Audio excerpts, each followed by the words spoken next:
Villains mean business. Disneyland is attacked. The Space Girl finger vacuum attack is powerful, but ineffective. Damn those Shadowman Gumby Nazis. Scratchy Scratch's Itchy Two Handsy is a bad man who scratches heroes' names with his bad touch gang. Who can stop their villainous touching? I won't!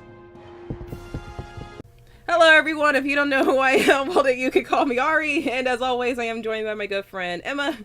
Hey guys! How fucking long has it been since we recorded one of these? Too long. We recorded one but your microphone was shit, so we couldn't use it. Oh yeah, and then I went to Orlando, so we had to wait even longer. Uh-huh. And we're recording this on Friday the 13th, but it's not gonna go up until next Sunday. It's also the 9th anniversary of Homestuck. Oh hey! Wait. The anniversary fell on Friday the 13th this year. That is a bad omen. Well, no, it's actually kind of helpful because you guys are alive again. Back from the grave, bitches. We're always alive, lurking in the shadows. Back from the grave, bitches. High Swamp saved you. But anyway, we're not talking about Homestuck. We're talking about this fucking show about superheroes. You probably haven't heard about it. It's a low-budget indie show. It's called My Hero Academia.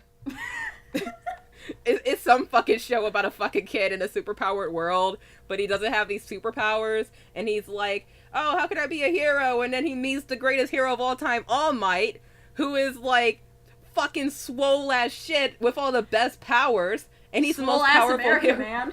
No, swole as America. It's true because all of their smashes are named after fucking states and cities in America. I want a Detroit Smash shirt so bad. I do too. That's like the only time I'll actually take pride in this fucking shithole. Hey man, look, I hate it here. I can say it. I live here. Fuck Detroit. Oh, it's a piece of shit, but it continue. Is. But anyway, so this fucking kid named Deku, or Izuku, or Deku Midoriya, or we're just gonna call him Deku because he's a punk. I'm so sorry to all of the fans of the show listening to this fucking bullshit. But anyway, he meets swole-ass American man, voiced by the voice of your childhood, Chris Sabat, in English, and he's like, I want to be a hero. And he's like, nah, fam. He's like, please, I love you. And he's like, all right, fam. So he takes Deku on as his apprentice to pass down his power one for all, and this is the story of how Deku becomes the greatest hero. Also, Spoilers. He attends a high school for superheroes. Also, that is not a spoiler. He tells it to us at the beginning of every fucking episode. Exactly. Deku spoils his own fucking show. Well, that's like kind of the... sorry, that's like kind of the appeal of this of shows like these. You know the ending, but you're here for the journey of it. Yeah. Some kind of symbolic shit or something.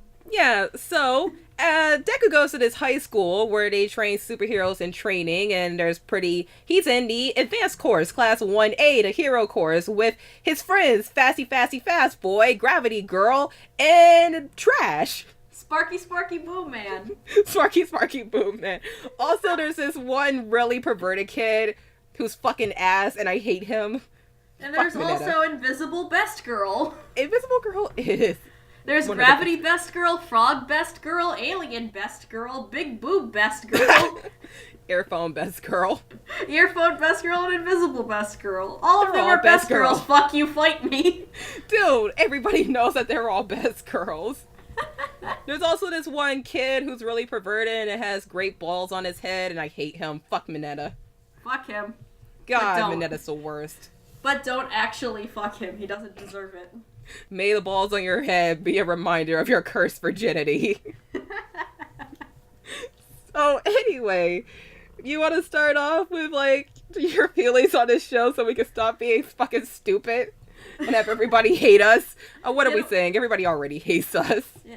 Alright, let's stop emulating Jello Apocalypse and actually move into our feelings on this show. So this show definitely feels like a big fucking shonen anime in the making. But, like, it's new, so it's not such a pain in the ass to catch up on it. Thank God. Holy fuck. But, you know, season 3 is already started, so catch the fuck up, bitches. I'm not watching season 3 because I think... I'm watching it, but I'm not watching it until I finish it, because if you ask me, Hero Aka is best binged instead of week by week. Because, like, I binge watched the first 2 seasons. I binge watched season 3 in 3 days, so Emma could shut the fuck up about kink shaming me about not finishing this fucking show. It took you, like, a year to watch season 2. That's because I didn't like this show. And then I watched season 2. And I was I like, got to it before you did, and you know how lazy I am about watching shows.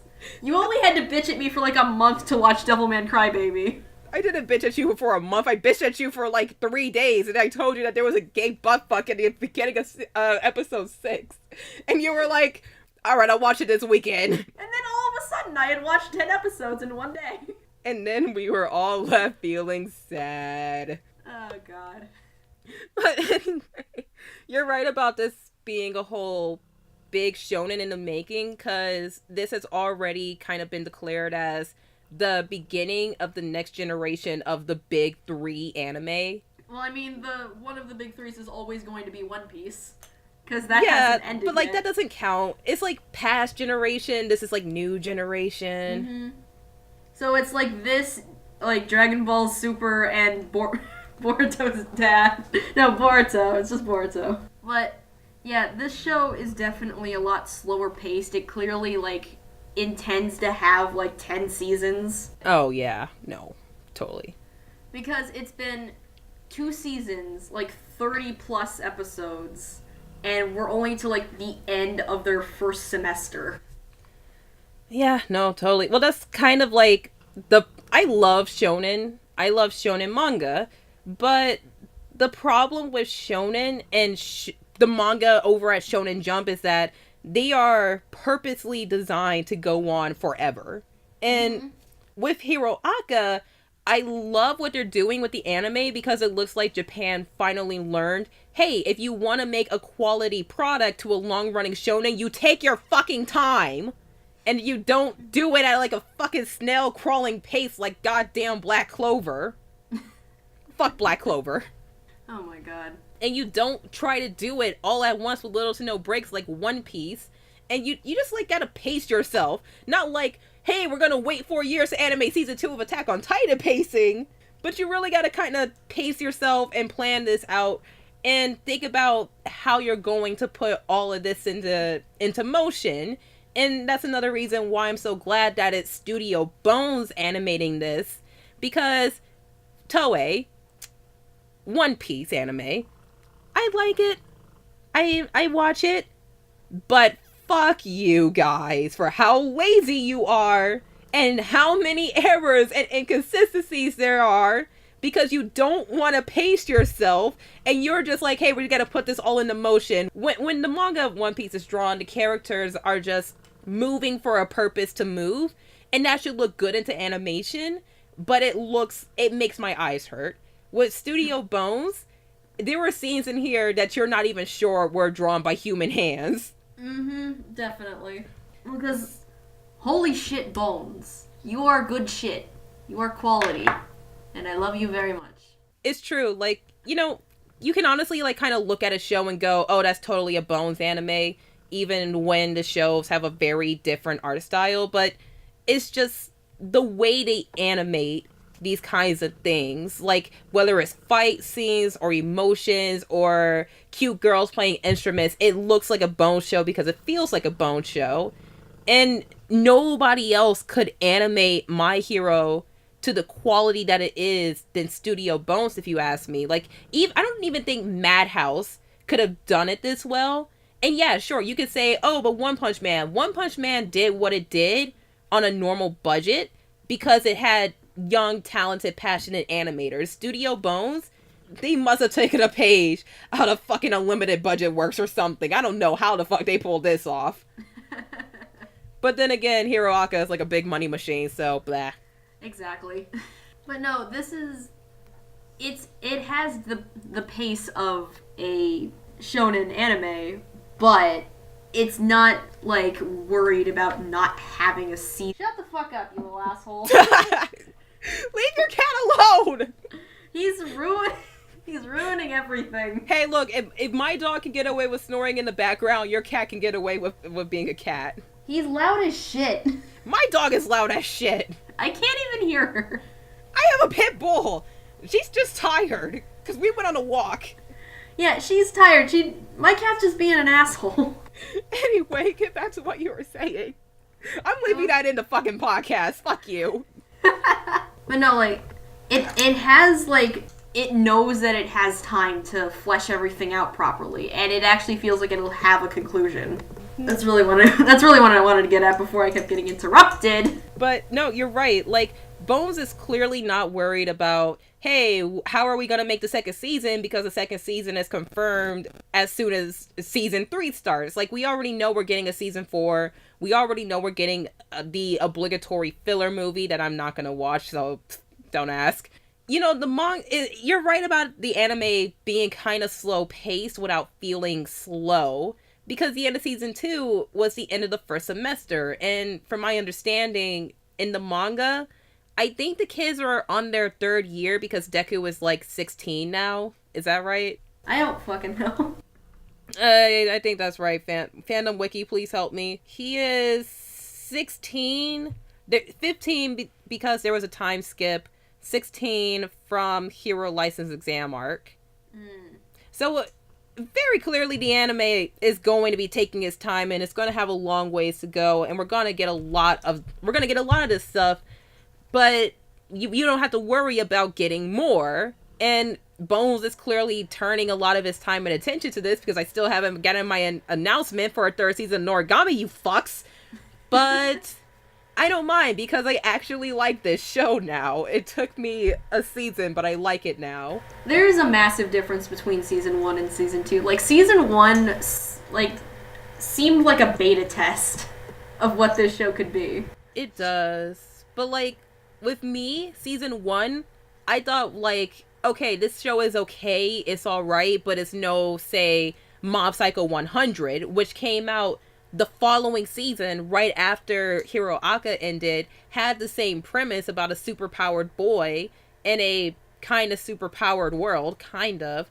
And he was, like, younger than Deku, but he was, to me, Mob was, like, a better, more endearing character. So I kind of said, you know, my hero is fine, but it's no Mob Psycho to me, you know? And that was, like, back then, because with me personally, I love shonen. Like I said, I have read and seen a lot of shonen, and I could appreciate My Hero back in season 1 because it felt like a fresh shonen for a new generation that refined a lot of the tropes and the things that you see in shonen and add something new to it. And it has really strong characters that you can look up to, whether you're young or old. Like me personally, I would love to be a person like All Might. I would love to have the thinking power of Deku. It's just, the show in season 1 for me, it really banked on its characters for the most part. But it's also kind of like, as a Western comic book fan who has been reading Western comics for an extremely long time, this kind of feels like the Japanese equivalent of a Western comic book, for better or for worse. And I don't know which is for the best and which is for the worst. Maybe it's because I can't get my hands on a good superhero Western comic from a professional company. Maybe it's because it just kind of feels like it took a lot of inspiration from that and put its own twist from it. I didn't know. But season 1 was just fine to me. It was a fine superhero story. Season 2 was kind of like more of a character study. It had a lot more development with its story and its characters, and that's when I finally liked it. I mean, it says something where everybody says that they bawled like a baby the first 2 episodes of season 1 when Deku found out he couldn't have powers, and I felt nothing. And then I almost cried about 4 times in season 2. Yeah, that's improvement. You are totally right. Like, this show does bank on its characters a lot.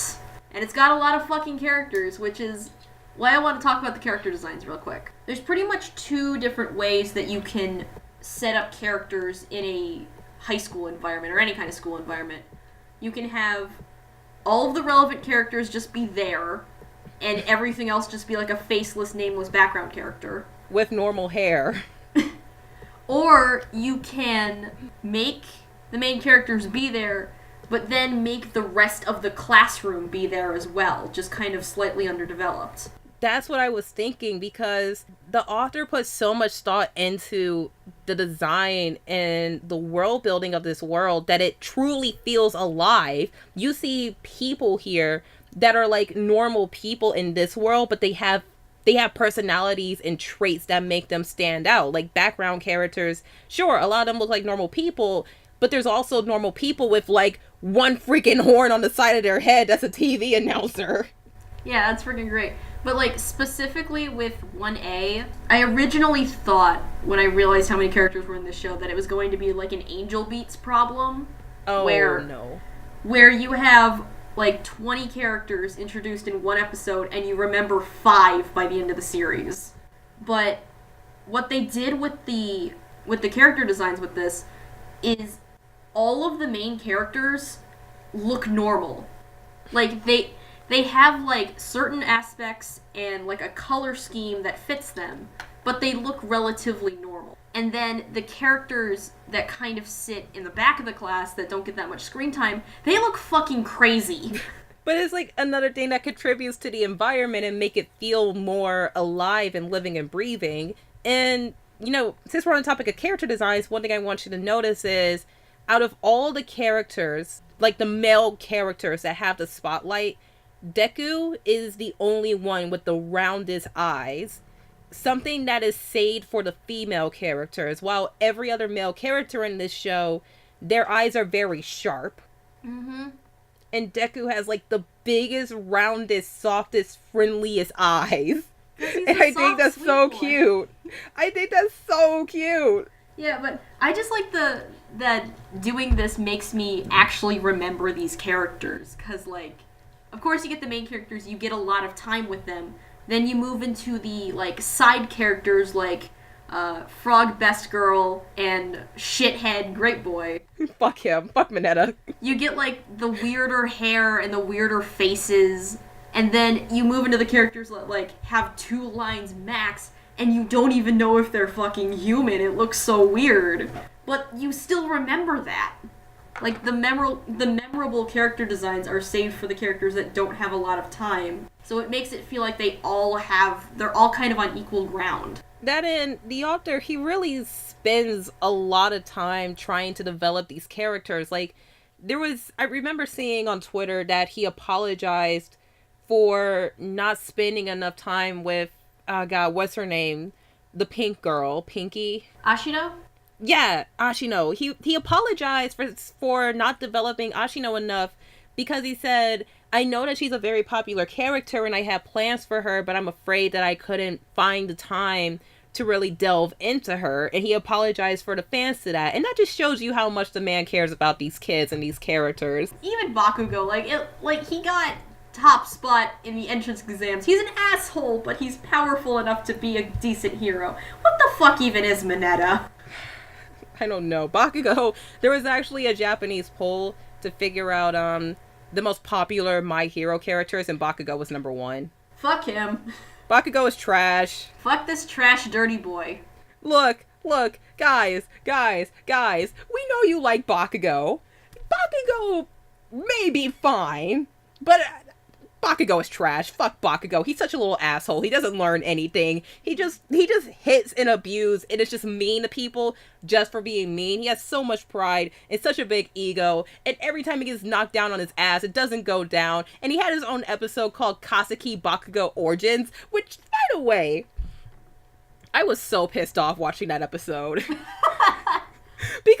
the main reason why is because of the title. Katsuki Bakugo Origin.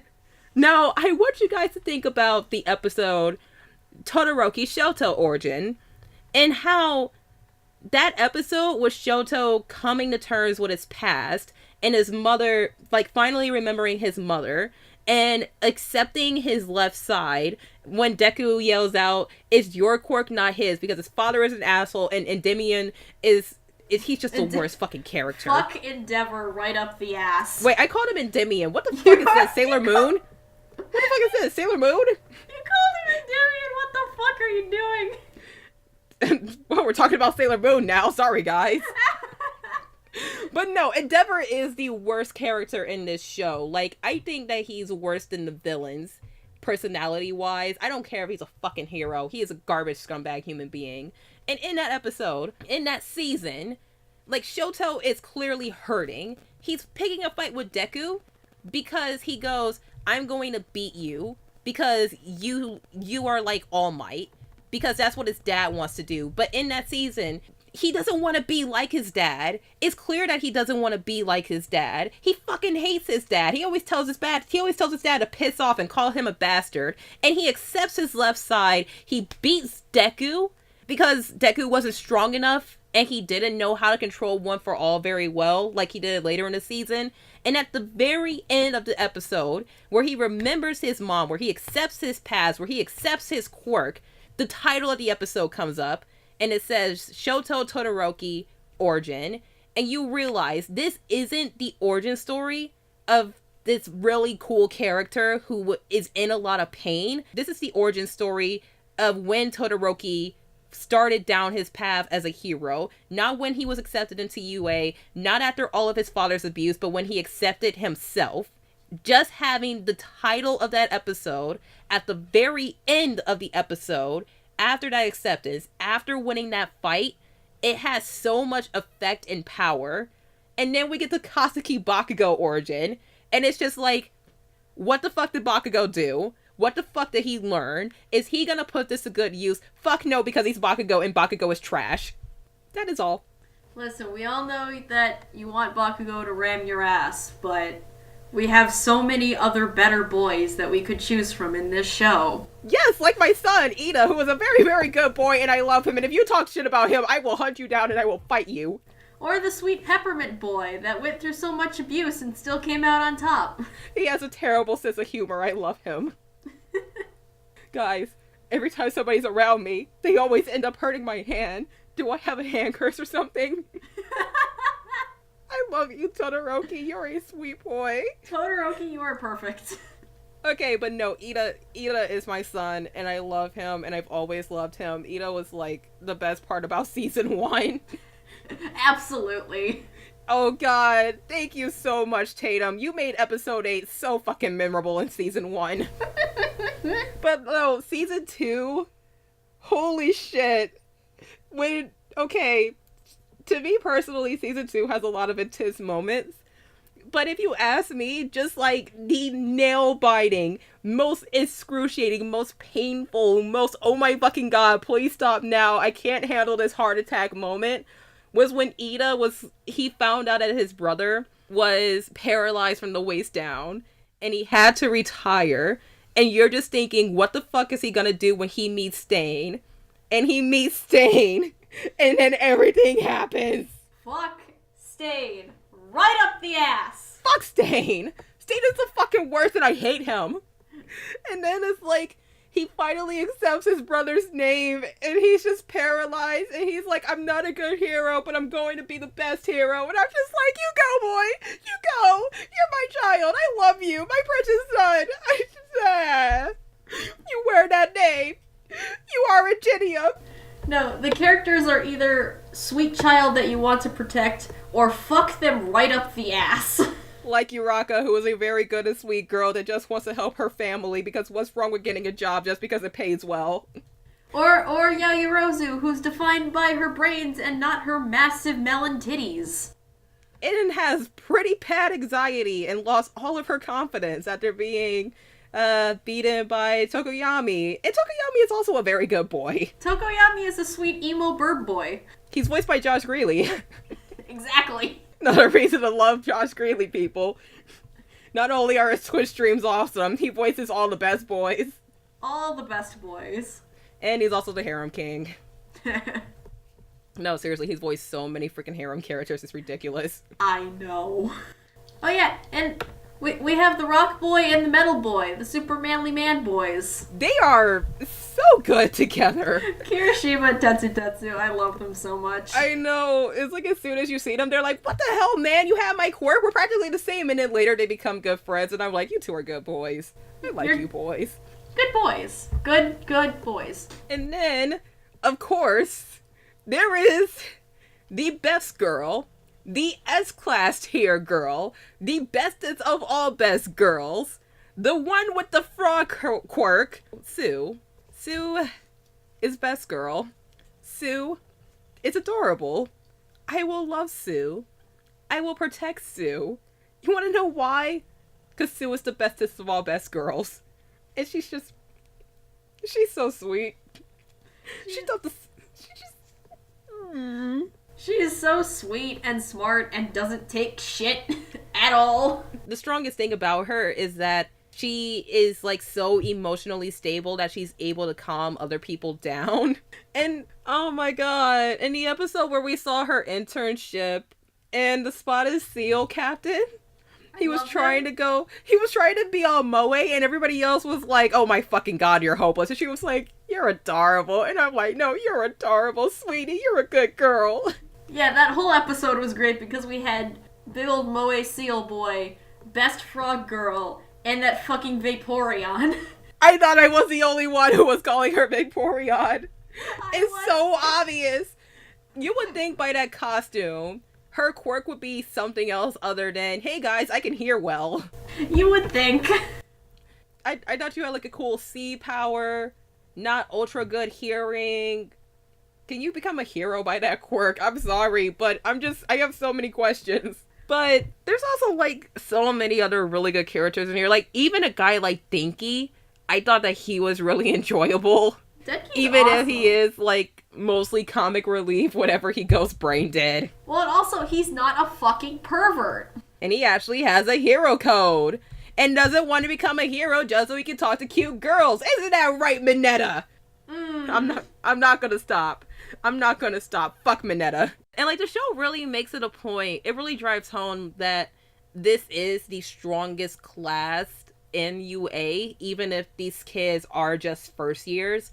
They are the real deal, and they've been through some shit. I mean, they had to face a villain attack in the beginning of the school year. And then 3 of these boys had to go against the fucking hero killer and won. And had all the credit taken away from them because fucking laws. Hate this shit. What the fuck? Point being, the vast majority of characters are good boys and best girls, which is why this show is awesome. Every girl is best girl. Midnight is also best girl. Fuck you, fight me. Midnight is best girl, 13 is best girl, fucking, Mount Lady? Wait, how you feeling? Fuck Mount Lady, no. Fuck Mount Lady, yeah, fuck Mount Lady. It's a good thing that Minetta actually got Mount Lady because he did nothing but clean. Couldn't do shit. Like, thank fucking God he got the most useless fucking hero. Good. She's also voiced by Jamie Markey. Look, I'm not saying anything mean about Jamie Markey here, but Jamie Markey's really good at her job, and that's like kind of spot on casting, even if you can call it typecasting, because she's voiced a character like her before, panning and stalking. Many, many times. Many times. I mean, come on, she did the big-titted dragon and dragon maid. But no, there's also like a lot of really good pro heroes and adult characters in here too, like All Might is Best Dad. Absolutely, we got All Might and Small Might. Jesus Christ. And then you have like a person like President Mike who's just a lot of fun, and Eraserhead who gives no fucks. Me. And then you have the principal, who, is he a dog? Is he a bear? Is he a mouse? Who knows? That doesn't matter because he's a principal. I fucking love Nezu. My God. The gif of him drinking his tea and doing the evil laugh is one of my favorites to use. Yes. I only use that whenever I'm like freaking out, because before I thought he was freaking out, but it turns out, oh no, he's getting his revenge on mankind because they were cruel and performed evil experiments on him. Like, run, kitties, run! It was great. I love him so much. And then, of course, you have one of the bestest of all best girls, Deku's mom. Yes. Oh god, speaking of mom, why is this calling me? Deku's mom has got it going on, and I don't care what any of you guys fucking say about that. Everybody who says Deku's mom was downgraded because of her appearance, fuck you, you're an idiot, what the fuck, you guys? She is the best mom. She is one of the greatest fucking moms. Shame on you, fandom. I mean, come on, think about this. So many things of what she says can be taken a different way, but she is just a really loving, caring mom that cares for her son and wants to support him, but there's just so many circumstances that leads her to worry. I mean, the big reason why everybody was crying in season 1 was when Deku was in shock and in denial because he couldn't get a quirk. And she's here checking up on her son, and he's in tears, wide-eyed going, I'm gonna get a quirk, Mom. I'm gonna get a quirk, right? And she wants to say something else. She wants to comfort him. But if she comforts him, she's hurting him. If she says the truth, she's hurting him. And the best thing to do in that moment is to say the truth. And she just holds her son and she sobs along with him because she's sad, okay? She feels so bad for her little boy. And that's all that he's ever wanted, and he can't have it. And she's just holding him while both of they cry. And it's just going, I'm sorry, son. I know how much you wanted this, but I'm so sorry. And she's so supportive of him. She's so proud of him. But she's also so scared of him. I mean, for him. Like, the end of season 2. She runs up to Deku in tears, and she goes, I'm sorry, son. I don't know how much longer I can do this. I can't take another near heart attack. That's the best mom, man. It would be nice if this mom could catch a break, and if Deku could stop breaking his fucking bones. Well, he's not anymore. He's not anymore. Hopefully not. Hope. He might still be. We don't know about him going, like, full throttle. He might fuck up again, break all of his bones. Well, whenever he goes, like, he gets more power, then maybe, just maybe, he'll become back to breaking bones. And Recovery Girl's gonna be like, nah, fam, I said I wasn't gonna fix this anymore. That's another thing that I like about this show, is that you have the standard, like, OP main character, but he's too OP for his own body to handle it. That is a really nice factor about that. Plus, like, what I said about Recovery Girl, about her, she literally told Deku, I'm not going to fix any more injuries like this because I'm not going to have you keep destroying your body just thinking that I'm here to fix it. That's like a really good message of, like, not pushing yourself because you're not going to get anywhere if you force yourself to do things just to improve. Yeah, this shit is good. I just love the idea that he was meant to be an OP character, but his body is too frail. And then, like, you had the actual OP character who at the end of season 1 almost lost a fight to his clone. Even then, he can't be All Might cannot be in the big swole All Might body for too long because he keeps pushing himself. So he can only use his power for less than half an hour. And that's so shitty when you consider all of these villains out in the world. And the fact that you have to be All Might for all of these students, and you can't give yourself a break, man. Yeah, he's just a pretty swell secret Skeletor. All Might is actually a really, really good, really strong hero. He's probably, if you ask me, All Might is probably one of the strongest characters in the show. Not just saying that in the context of the show, but like he's just really well written, and it's clear that he really cares for Izuku and all of the kids. I love the fact that he says young Midoriya, young Todoroki, young Bakugo. That's so sweet. That shit's adorable. And then when he was handing out the medals, he gave everyone a hug.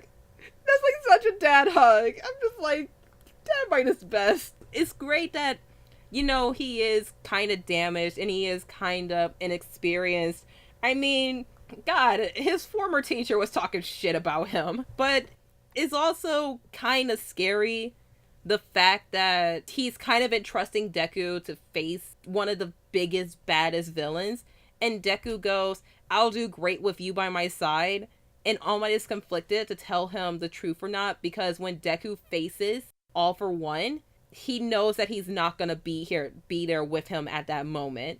And it's just such a human thing and such a human dilemma. And I wish that he told him the truth, but at the same time, he's not Deku's mom. He can't do it because he just doesn't have that kind of experience, you know?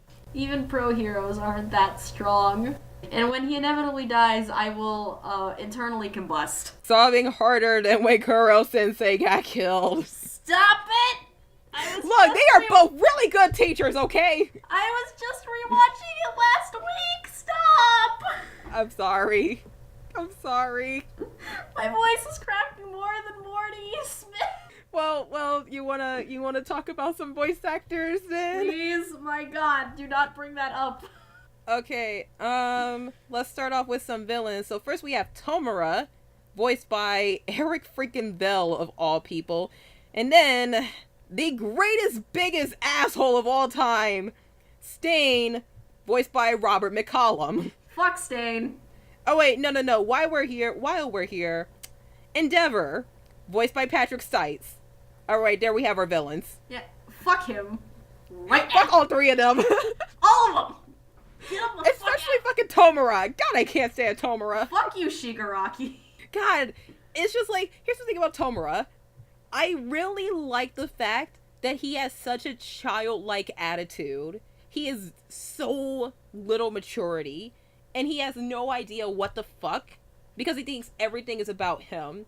And at the end of season 2, he goes, alright, Stain, I don't hate you that much anymore, because I finally understand something. I finally understand why you were going after All Might so much. And it's just like, that was the one moment where I was like, okay, you're actually kind of a good, compelling villain, but everything else about you, fuck you, man. Like, here's the thing. Shigaraki is a piece of shit, but Eric Bell actually made him sound really fucking intimidating. That's true. Like, I did not know that was Eric Bell until today. I was like, holy shit. Boy. The voice is what makes him a villain, but everything else about him, I'm just like, you're a dumbass child and I hate you. Fuck you. He's a dumbass child that needs chapstick and a hoodie. Like, seriously. May he never kiss anyone. Please don't. Seriously. I think the worst of it was in the manga because of just how detailed his face was. God. Oh, it was so bad. I've seen the manga and I'm just like, there's no way in hell this is the same fucking guy. Anyway, what about Stain, voiced by Robert McCollum, aka Best Villain? Oh my God, like, he is the best villain, but fuck him. I'm so glad he got his ass kicked. He's the kind of guy that just makes you say fuck him, but that was at least his job, so he's higher on the ladder than, like, Shigaraki or Bakugo. Fuck what he did to Ida's brother. Fuck what he did to all of them. And then it's like, oh, okay, his philosophy, man, is really good, really solid, because it's kind of true when you think about it. There are a lot of really good heroes in this show. All Might, good hero. The previous God, how do you say his name? What's Todoroki's brother's name again? I mean, God, not Todoroki's brother. Ida's brother. Ingenium. Yeah. No, his real name. Fuck, I don't remember it. I'm gonna have to look it up real quick. But seeing what he did to his brother, the way he paralyzed him, the fact that Ida's brother was the first victim that we saw in the show get hurt by Stain, it just lets you know, holy shit, this guy is for real. Tensei, that's his name. Seeing Tenya talk to Tensei, and seeing Tensei apologize to him for failing right after Ida apologized to him after failing in the sports festival, that hurt. That was one of the scenes that made me tear up. I almost cried. That hurts so bad. And then he goes, you have to take my name. Please do it for your brother and take my name and become the best hero you can be. And the fact that Stain had him accept that name. Jesus Christ, why must you hurt me so, Hiroaka? Seeing him get his ass beat was so satisfying. Yeah, like, it's what you get for trying to hurt our boys. The motherfucker won't go down, though. He gets his ass kicked by 3 high school students, gets tied up, and then he gets back up, and he's going on about the only hero that could kill me is All Might. The hero that I want to fate is All Might, because All Might is the true hero, which is true. All Might is a good hero. Tensei was a good hero. But heroes like Endeavor, he's just a piece of shit. Yeah, he is a piece of shit. Wearing the mask of a hero. Heroes like Mount Lady, she's just a person doing it from the fame.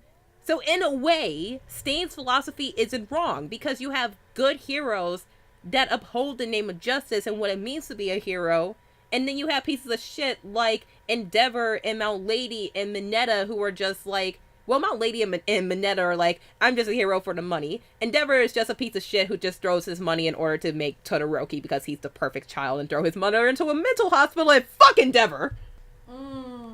Anyway, Stain is an intimidating bastard with a very, very logical philosophy, even though that philosophy is very fucked up. But to give the guy credit, that philosophy also kind of rallied a lot of the villains together. Mm-hmm. And the fact that the way he went down was by going insane, spouting that philosophy, and to eventually have a broken lung, a broken rib pierce his heart. That was like the best way to go if you're a villain, if you ask me. Yeah, that was chilling. I'm not gonna lie, that moment where it's just you can't see his upper half of his body, it's blacked out, and his eyes are blood red, and a blood red moon is behind him, it just really made me appreciate the framing of this show, because it's kind of framed like a Western comic book, which, as a fan of Western comic books, I really love, and that really kind of speaks to me. And it also made me kind of go, you know, in another show, if I saw framing like this, I would think, oh, they just lifted that from the panel, it's just copy and paste. But no, it's like, this is really solid work here, and honestly, that's one of my backgrounds for my computer now. Nice. Because it's so scary, it's so intimidating, but it's also just really good, solid work. But no, Robert McCollum, what you think about his performance? I think he was fucking great. Just, wow! He was fantastic. Oh my god, thank you, Robert. Just another reason why you're great at playing villains. Go back to breaking down those walls. Oh wait, shit.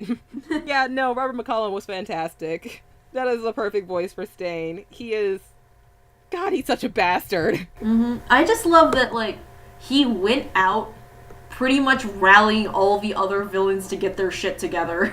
Exactly. It's like, he's gone, but he's not gone, you know? He has a legacy for better or for worse, and that legacy is just gonna give Deku such a hard fucking time. These boys are not gonna be able to catch a break for a long time. Yeah, you take down the hero killer and all of the fucking credit goes to the biggest asshole in this show. Fuck him! Speaking of the biggest asshole in this show, Endeavor, voiced by Patrick Seitz. Fuck him. Patrick, you did a great job, but fuck this guy. I'm pretty sure we don't have to say the reason why. No, he's just such an asshole. When I found that out, I was so disgusted. Just like, fucking quirk marriages? What the fuck? That is like the most disturbing aspect of this show, and the whole reason we know about it is because of Endeavor. But Patrick Seitz, he really does a great job. He's really good at playing, like, big, burly, kind of deep-throat dudes. He's done it before. He can do it very well. If you ask me, this is, like, the most villainous I've heard Patrick Seitz being. And keep this in mind, the guy voices fucking Dio. And JoJo. Dio is a pansexual vampire fuck, and he's a big, burly dude. But honestly, Endeavor's voice doesn't have shit on fucking Dio. The fact that Endeavor is more villainous than fucking Dio. Hey, the thing with Patrick as Dio is because Patrick has fucking fun with Dio. There's no fun to be had with Endeavor. No, because Endeavor's a piece of shit. So anyway, you want to move on so we can stop ranting about Endeavor? Pretty much, Endeavor's a piece of shit, end of story. Let's move on. Okay, so how about Gran Torino, voiced by Chris Campbell, Nezu, voiced by Jerry Jewell, and yeah, let's just go with these two for right now. Best short boys. The best of the boys and the shortest of the boys. I love the training that he did with Deku.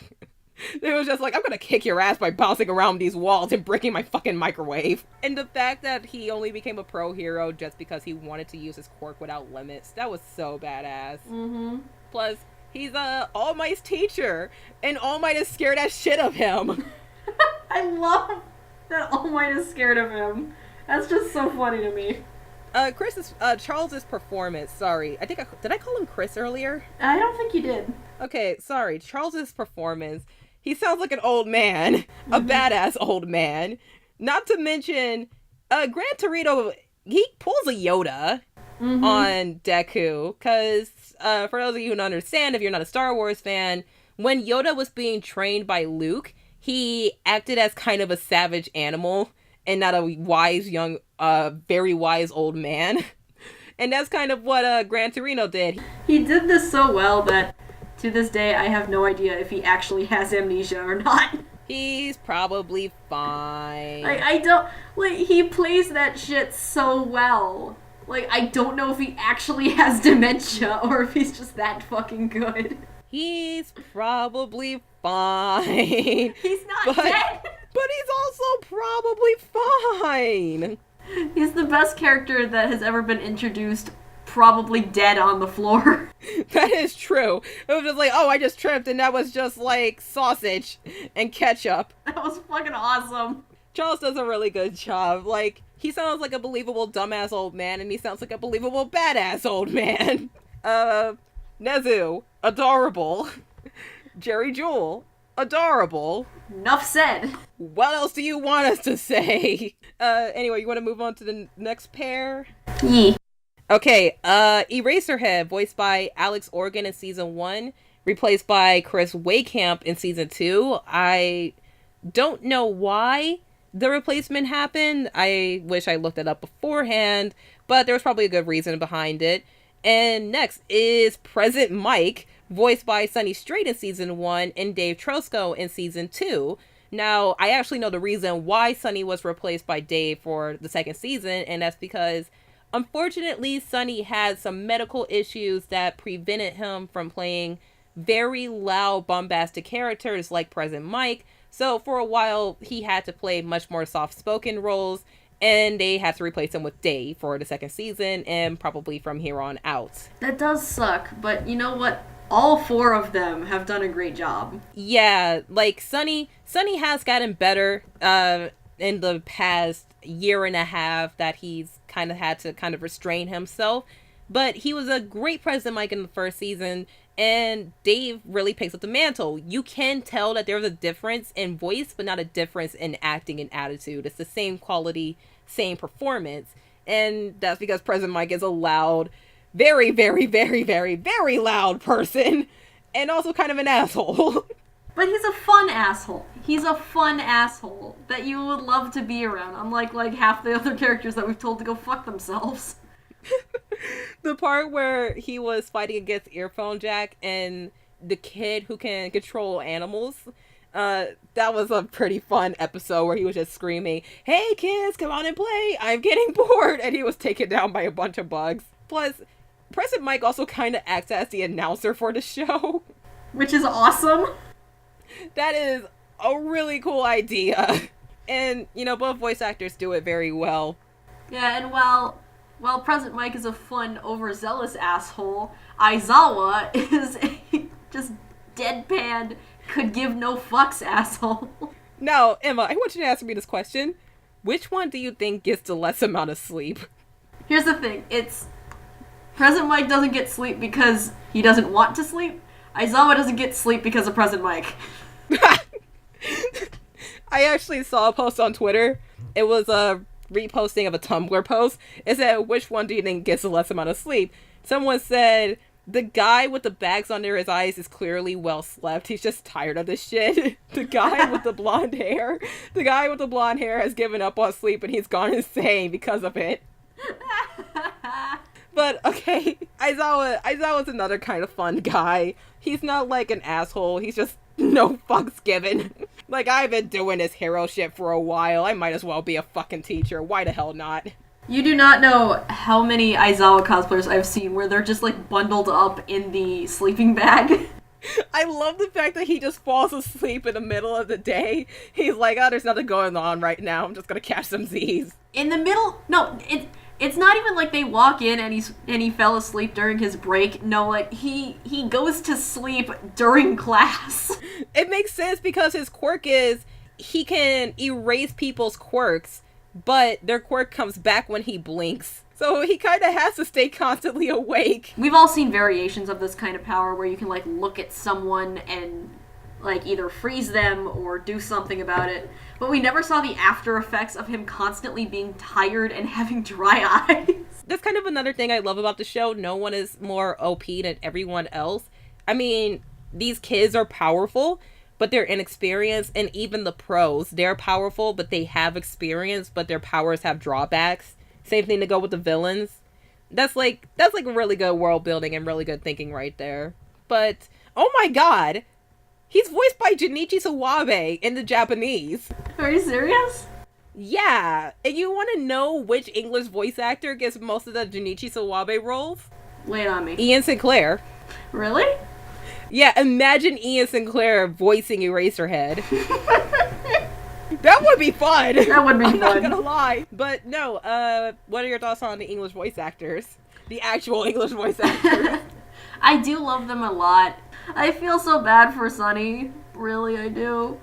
But yeah, he's doing good now. He's actually teaching voice actors. He's hosting his own workshop. good for him. They do very well as compliments of each other. Such deadpan bullshit from Eraserhead. And President Mike never stops screaming. That's true. He will not shut the fuck up. And their replacement voice actors are also really good. If you ask me, I think Waycam had an easier time replacing Alex because of how deadpan and silent and monotone Eraserhead is. It also somewhat fits because the new season, like, Aizawa was, like, almost completely immobilized for, like, half of it. That is true. Like, being able to muffle it with the bandages helps a lot to kind of, like, ease us into a new voice actor. Because I didn't notice the first time. I noticed President Mike, but I didn't notice him. Yeah, no, like I said, that's why it's kind of like, I think Chris had an easier time being the replacement because of Aizawa's voice and character. But Dave is also a really fitting replacement, like I said, but you can tell it's a different voice actor because of how loud President Mike is. Mm-hmm. Like, they're just, like, there are very particular scenes where you can definitely tell a difference. Yep, no, that's true. Good boys, and I'm actually kind of glad that Sunny had to leave because, my god, President Mike had so much. If Sunny kept voicing this character. Even if he had, like, gone on to the second season, that would have killed him. Oh god, I'm so glad that he's doing well. I'm glad that his voice acting workshop is doing well. Just like, Sunny is an awesome guy. God, he's so good at what he does. Anyway, how about Izuku's mom Iko, voiced by Jessica, oh god, I always screw up her last name. Jessica Kavanaga. I can't say it, I'm sorry. Good try, honey. I can't save your ass this time. God, I'm so sorry to everybody listening to this. Anyway, Deku's mom. I just love, like, how much worry she can pack into that voice. You feel so much for her, man. It's just like, you're doing your best to look out for your kid and raise your kid, but you sound so scared. 'Cause he's just running off breaking his fucking fingers. And it's like, oh my god, my little boy is still a little boy. I know he has the best teacher and everything, but god, he might die. Keep in mind, like, she was watching the tournament the entire fucking time. Which means she saw him constantly break his fingers while he was fighting Todoroki. But yeah, Jessica is great at just, like, being the concerned mom. Just, your poor boy is getting hurt so much, but you still support him in everything he does. I know, and then it's like, oh, young Midoriya, you have to face the guy who is the reason why we have All for One. And it's just, oh, I feel so bad for her because Jessica, she packs so much emotion into this woman. For one, she sounds like a caring mother, but she also has the ability to pull off how proud she is, how worried she is. Like, the scenes where she's crying, you can tell that is genuine emotion from a mother to her son right there. Best mom. Best mom by best voice actor. Okay, so next season, we get 2 new villains, kind of. And that's Dobby, I hope I said that right, voiced by Jason Lebrecht, and Jesus fucking Christ, this fucking chick. Toga, voiced by Leah Clark. Fucking Toga. What is she? Who is she? I don't Why? know. Why? Just everything about her is why. Stabby, stabby, die, die. Look, man, I'm just gonna say this. When she was introduced at the end of season 2, I just got done playing Doki Doki Lit. I don't need any more stabby die in my life right now. My best girl killed herself in front of me. Oh, Yuri was your best girl? Yes. To quote my friend Wolf in the chat, when we got to the scene where you get to read the book with Yuri by the windowsill and she has the chocolate in her mouth, I was so wet Jewel almost drowned. But no, my friend Andrew from the Dove Talk podcast, I know that he really likes her for some reason, and I don't know why. I guess we just have to wait until season 2, but I do know this. She sounds fucking crazy, man. She does sound goddamn insane, but she also seems like a really fun ride. And it's just, oh my god, you know Steen? He was my hero. I can't wait to kill him. Okay, little lady. Sure. What the fuck? Where the fuck are your parents? She killed them. I'm calling Child Protective Services. She's gonna kill them too. What is she? I don't. Mean. Season 3 will tell us more. But for now, she sounds fucking crazy. Mm-hmm. So, anyway, little lady, what about your friend over there who has some... God, he needs some sleep. And some moisturizer. God, what even is his face? Are you scarred? Is that burnt skin, or do you really just need some sleep and some moisturizer? But he just sounds like another kind of... I wasn't really impressed by Dibby, to be honest. How do you say his name? I think it's just Dobby. Oh, right. I said, oh, Dobby, like Dobby from Harry Potter. Yeah, that's how I had to remember it. But, like, I honestly wasn't too impressed by him when he came in. Mm-hmm. I mean, he sounded like a bored, monotone asshole. Like, kind of a Razorhead bored, we have a lot monotone of bored, asshole. monotone assholes right now. Like, Jason, you had an easy job and you did it well. Let's see what you can do in season 3. It seems like he's gonna be the straight man in this league of fuckery. That is true. I don't know. It's just, for right now, when they were introduced, it was like, hey, here are your bad guys for season 3. Whatever. You want to get to some students? Yee! Okay, so, we have your best girl, Toru, Invisible Girl, voiced by Felicia Angel, fucking Mineta, who is... I still can't believe this fucking shit. Mineta, unfortunately voiced by Brina Palencia. Why? I don't know why. Why did you do this to yourself, honey? You are too good for him, Brina! And just because I feel like fucking with people, Oyami Yaga, voiced by Joel McDonald.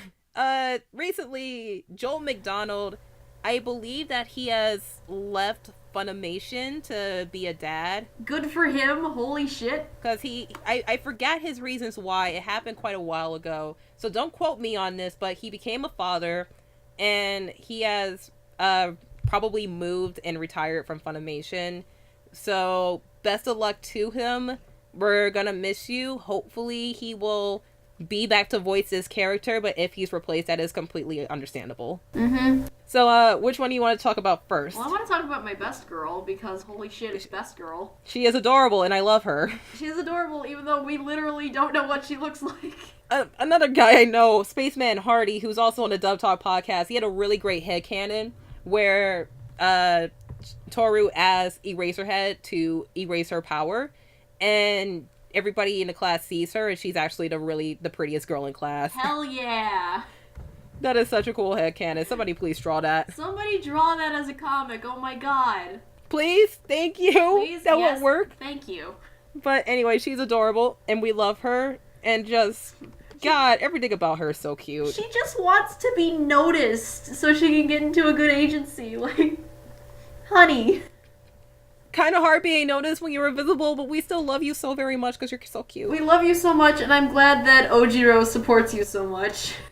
And when she was in her little cheerleader outfit, the gif of her waving the pom-poms in the air is so cute. I also love, like, when she's trying to figure out, like, a cheer to do, like, in front of Ojiro, and he's just like, good job, you can do it.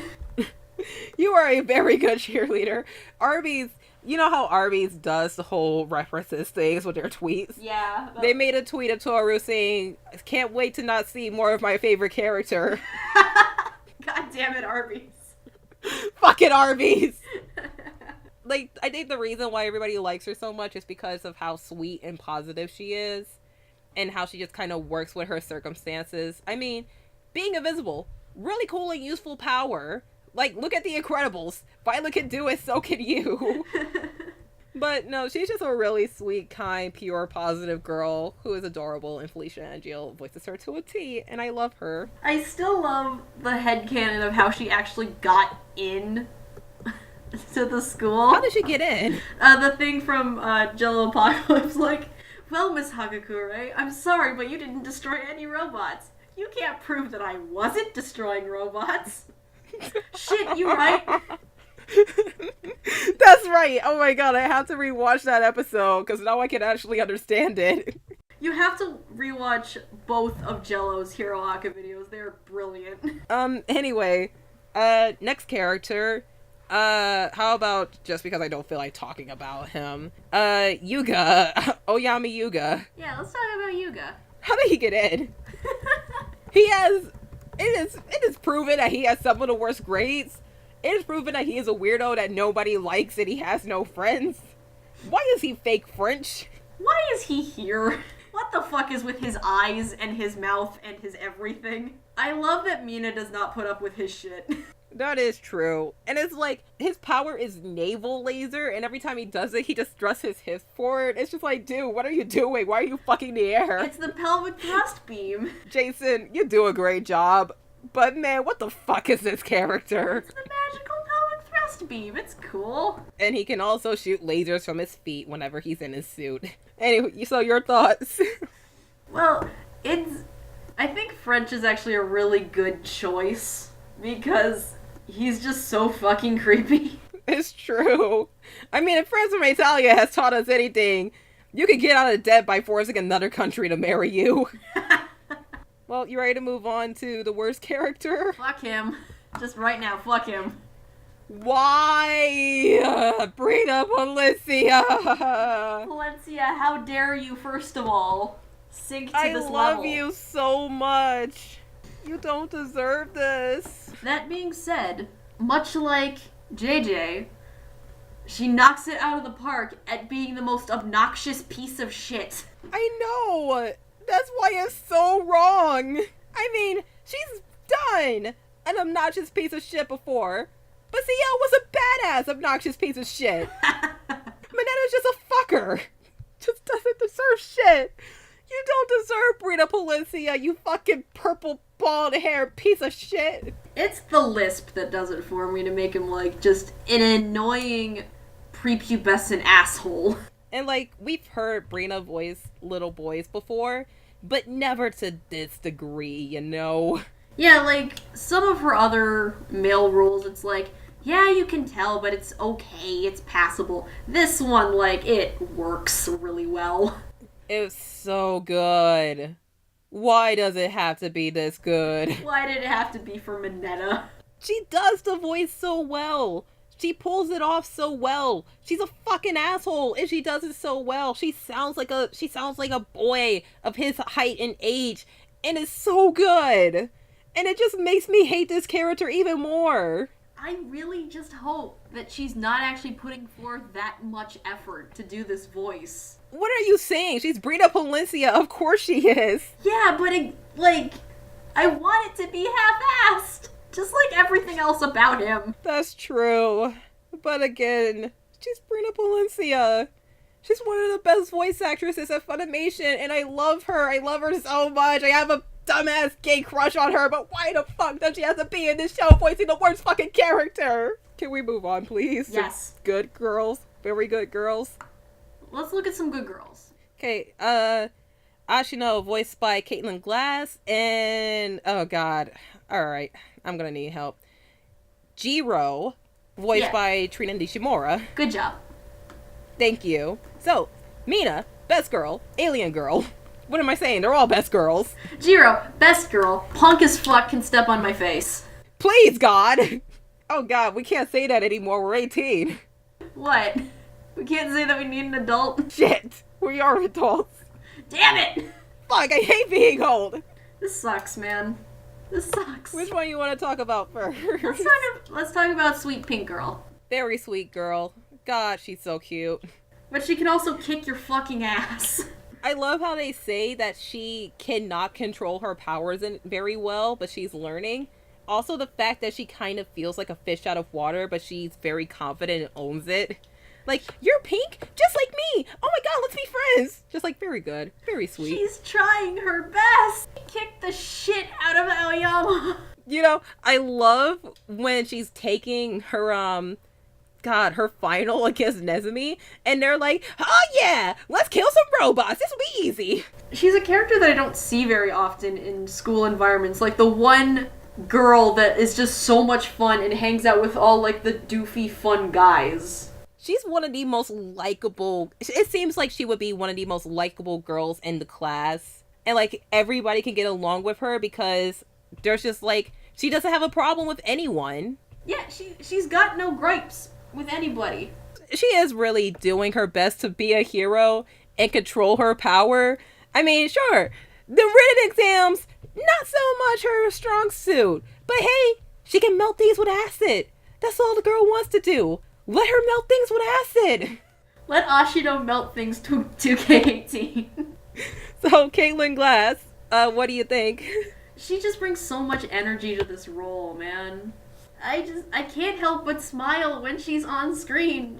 There's just so much life and fun and charisma to her voice. And Caitlin's been doing this for such a long time, but I can't remember the last time she's voiced a character like Mina.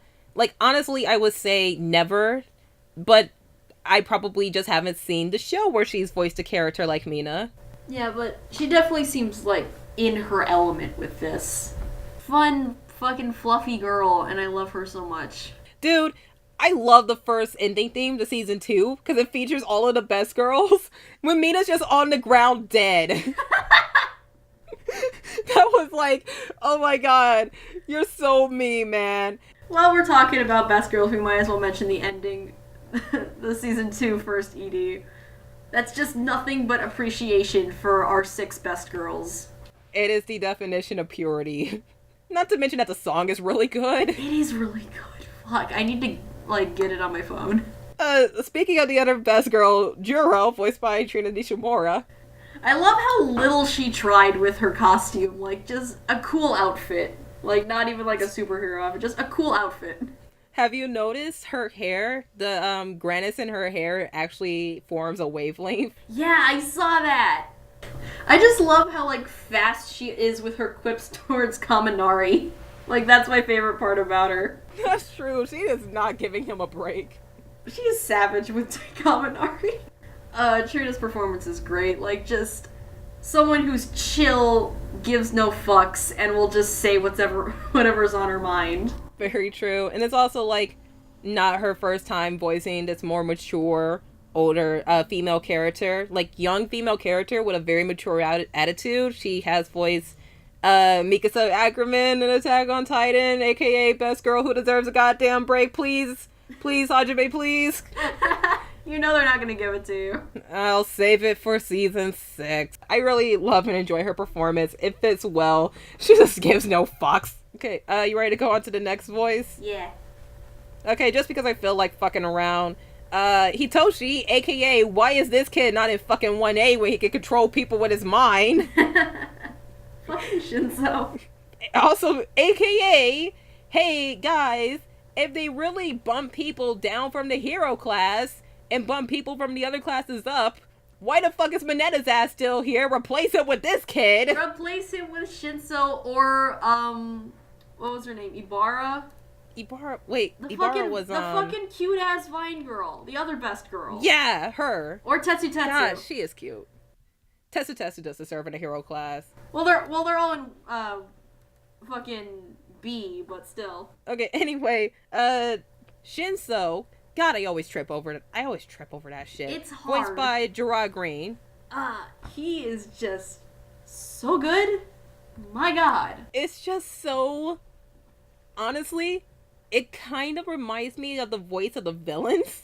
Yeah, and I think that's actually what they were going for. Yeah, because, like, with a power like that, you can easily be a villain, but he uses it to become a hero. He just doesn't want to be a villain.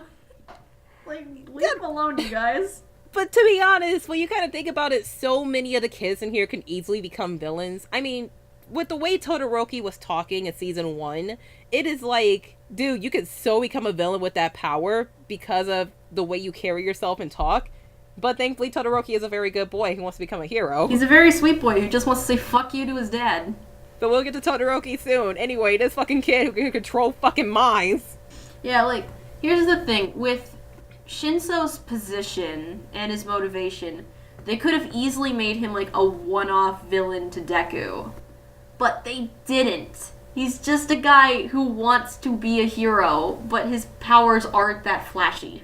Yeah, not to mention, it's made pretty apparent in his fight against Deku that he relies on his powers too much because he lost the match to Deku because he couldn't fight Deku. And that's not to say Deku was too strong. No, he literally did not put up a fight because he couldn't control his mind anymore. Gotta work on that, buddy. You gotta work on that, but then again, it is very easy to lull people to a trap if they're not focused on not talking to you. That is true. Well, because after the fight, like, Deku got hypnotized like 3 times in 1 minute. That was honestly pretty funny, though. But no, like I said, his voice does sound like a villain. He can pass for a villain, because he just sounds like, I'm going to take advantage of everyone here and win, because fuck not being in the hero class. And I like that so much about, Gerard's performance. Is it Jared or Gerard? I keep forgetting. I have no idea, but... No, I get what you're saying, like, because he has that motivation and that drive to say, fuck you, put me in the hero course, but he's not an asshole. They could have easily made him, like, a jealous, bully asshole, but he's not. Honestly, when I kind of was, like, watching him, I thought maybe he was pissed off because he was dealt a wrong hand. It is kind of true. I mean, he deserves to be in the hero class, so I understand why he's so pissed off for not being in the hero class. But at the same time, it's very clear that he has a big weakness, and that weakness is he relies too much on his powers, like I said. Yeah, he's kind of weak shit. Alright, so you ready to move on? Yeah. Alright, so Diki Kaminari, voiced by Kyle Phillips. Kirashima, God. Kurosama. Is that how you say his name? No, it's Kirishima. Shima. Kurosama's the guy. Kirashima. Kurosama's the teacher from Assassination Classroom. I'm gonna shut the fuck up talking. I'm gonna get through this and shut the fuck up talking. Kirishima, voiced by Justin Cook, and Tetsu. I love his name so much. I know. Voiced by David Wald. Can I just say, David Wald, it's so nice you're not playing asshole dads right now. Yay! Oh god, I watched Ghost Sick. So which boy do you want to talk about first? Let's start with this rock boy and this metal boy. I love Kirishima's, like, emphasis on manliness. He just wants to be a buff, strong boy. He's just like, dude, that was such a manly exit. Fuck. Damn it, that was cool. And then when he first meets Tetsu, they're both like, fucking hell, we have the same quirk. And then later on, they're like, yo, dude, what are you doing here? We're such good friends. And it's just like, you two are good boys. Yeah, they're such good boys. What about their voice actors? Oh my god, they do so well with just, what they really had to show in these characters was just passion for these fights. And that's what they brought, you know? Like, you can just be like, man, you can just scream man to the heavens, and that's pretty much what you're getting with these characters, and it's awesome. They both also sound like deep, manly-ass boys. They're very manly boys. But I especially love the moments when after they become friends and they're like, yo, what are you doing here? No way. And it's just like, you two sound like very good friends and I love you. Like, they go from screaming manly man to screaming no homo. All of the homo. All the homo. See, they are these kinds of no homo guys that are just kind of dudes being bros. But, okay, one thing I love about Kyle Phillips' performance as Denki is when he goes brain dead. Yee. Just got it. That is some of the funniest shit. Like, here's the thing. I am well versed in meme culture, and hearing him say "yee" as his only response to everything You just think about the fucking dinosaur, don't you? is the funniest shit. Well, that night I end up thinking God. of the fucking yeet vibe. Just so mushy. His brain is just dead. Just walking around. Thumbs up. Like, what's going on, you guys? He's not focusing on anything. He's just kind of randomly throwing his thumbs up. Just going yee. Dakey, you are the best meme. Good job, boys. Good job to all these sweet boys. Let's get to another boy and Let's talk about girl. more. Let's talk about more sweet boys. Yeah. Okay, Tokoyami, voiced by Josh Greeley, and my best girl, Sue. I mean, God, did I just call her Sue? She wants you to call her Sue. That's true. My best girl, Sue, voiced by Monica Rial. Good old Asui. God bless her. God bless. She's so sweet. God bless. Literally the best pairing in this fucking show. They are shipped together, and I love it. They team up so much, and I love it. Their fight, where the final exam, that was like so cool. That was awesome. That was the best final exam fight. I don't care what anyone says. Fuck you, fight me. Not to mention, Sue's outfit in the second ED, it just matches how much of a pure maiden she is. I love it. I love it a lot. And she has like the purest fucking voice actor too, so just both of you. I love you, Bob. Like, I think I appreciate Asui's voice the most because, like, Yes. you gotta, like, plug your nose or some shit to do those voices, and it turns out really well. I know. Like, I hope Monica comes back to Yoma so we can ask her how she does that voice. Yeah, I have to ask her to do the voice in front of me. Like, I need to see what happens. Yeah, because that seems like one of the hardest ones to pull off because of how unique it is. I mean, sure, we have Baku No over here screaming all the time, but Monica has to sound kind of croaky. No pun intended. It fits perfectly. But, like, I know. It's amazing. Anybody can scream for a while and call that a voice. Fucking Bakugo. But, like, this takes some legit skill. Like, this is something I don't know that I'd be able to emulate at all. I know. It's amazing, and it's just, how does she do that? How did they develop that? I really hope she comes to Yoma so we can ask, because I have to see her do that. Absolutely. I have to know how she does it. I 'Cause must that know voice your is secrets. so unique. Mm-hmm. Sounds like it requires so much effort. Yeah. Just good on you, Monica. And, like, when people keep complaining, like, Funimation has, like, 3 voice actors and the rest of them are Vic Mignogna in a wig. Like, it's shit like this that makes me prove them wrong. Like, even when you have, like, 12 people, you can still get some different voices out of it, and that's the real skill of being a voice actor. So, Tokoyami, voiced by Josh Greeley. Here's one thing I want to know. I want to know if he voices Dark Shadow as well. Yeah, I don't know. Hold on, let me see if I can research this.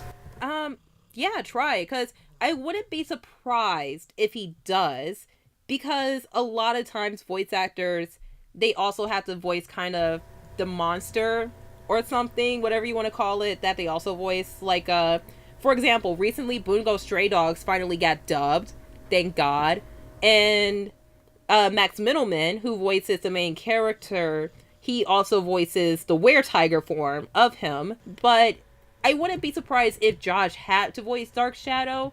It sounds like it's in his range, and it can help with a bit of sound editing. But all in all, Josh does a really good job as Tokoyami. This is like a Josh Greeley voice that I don't get to hear often, and it's really refreshing to hear him do this voice. Plus, he really likes his character. Yeah, that's definitely gonna help. Josh really does do a good job. He really likes the character, I know that much. And, God, Tokoyami's so cool. He's such a badass. I love Tokoyami. You want to move on to the other good girl? Yes, I do. Absolutely. Momo, voiced by Colleen Clickenbeer. Yay, Yayorozu. Oh, another good girl. Got into UA by recommendations alone. She's very rich. Very, very rich. She also has a very nice fashion sense. Her quirk is very good. And beautiful but more importantly, titties. I wasn't gonna say anything about her boobs.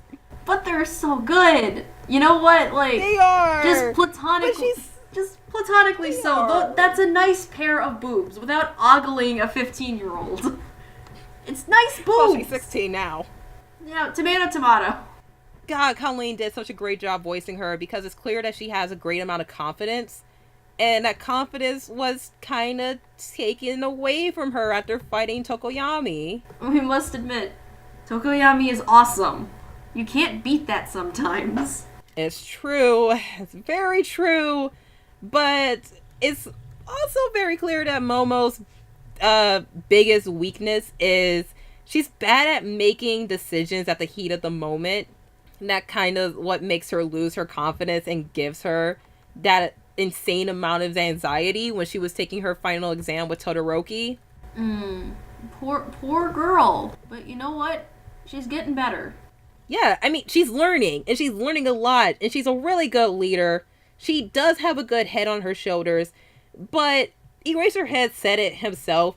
She's still a 15-year-old girl emotionally, and that hurts, you know? It hurt. It really did hurt watching her take that final exam and hearing the amount of distress in Colleen's voice.